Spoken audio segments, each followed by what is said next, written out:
Hello everyone, Assalamu alaikum. Welcome back to my channel. So up to the previous episode, we actually implemented the Ocelot API gateway, and I showed you the demo as well. So in this episode and the next episodes, we'll be adding the authentication and authorization into the whole Ocelot gateway and the microservice systems as well. So I actually opened the previous diagram for you to give you a bit of understanding what are we going to implement. So as you can see, each of the microservice, individual service, is colored as this color, and the auth service is colored as different light greenish color. It is intentional. Why? Because this one will be accessed from Ocelot for every incoming request.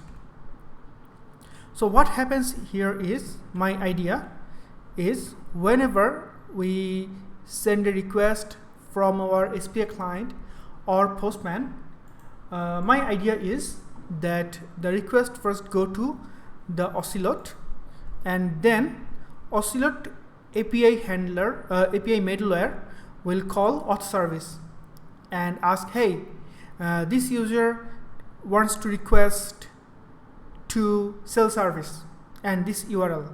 Does he have the permission? If our auth service returns that, okay, he has the permission, only then the Ocelot authorization middleware will proceed the request to the sell service. So I'm just show you the laser first. So suppose this request comes to the Ocelot. I hope you can see my mouse, and here will be some code, middleware code. This will call to auth service, authentication, authorization, by the way, and here we have Redis cache, and that will return us the yes or no. So either it will be 200 or 401 or 403. And depending on the response, Ocelot API gateway will send or proceed the request to sell service or return to the client or postman. This is my basic idea. So what happens here is, no, not this one. Yep, this one. Okay. So I hope you can see. Okay. Laser pointer. Okay, again. So this one is bit descriptive. So as you can see my mouse, authentication and authorization server, it is hosted. Hey, wait, sorry, it's copy paste. Okay, sorry.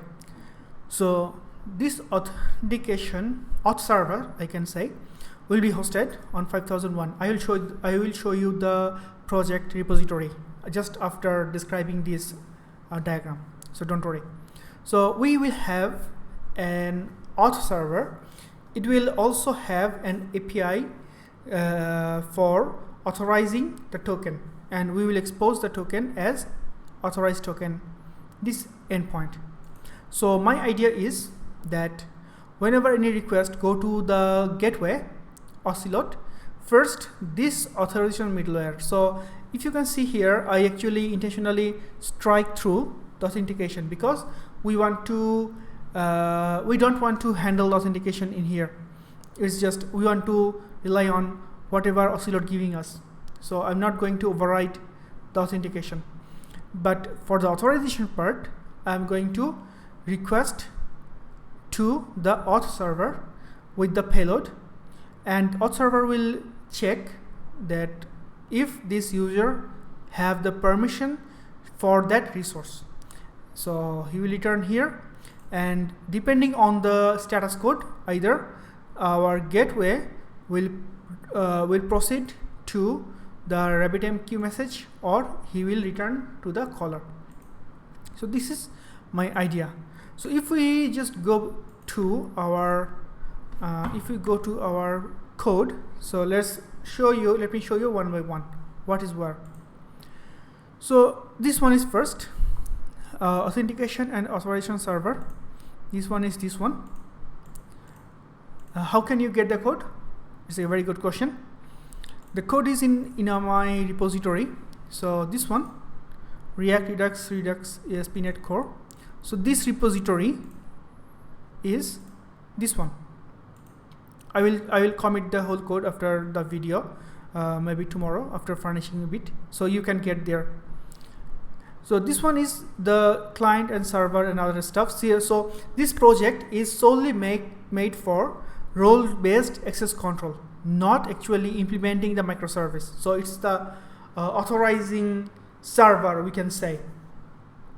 Now we have another project, that is the microservice project, which actually we are building. I am building with you. So this one is the BizBook 365. Where is that? This one is here. I hope you can see. Okay. So these two repository is here. Now let's go back to my presentation. So this one is this one, server, and we have auth web application. This one is the actual authorization server and authentication server. I merged these two for now.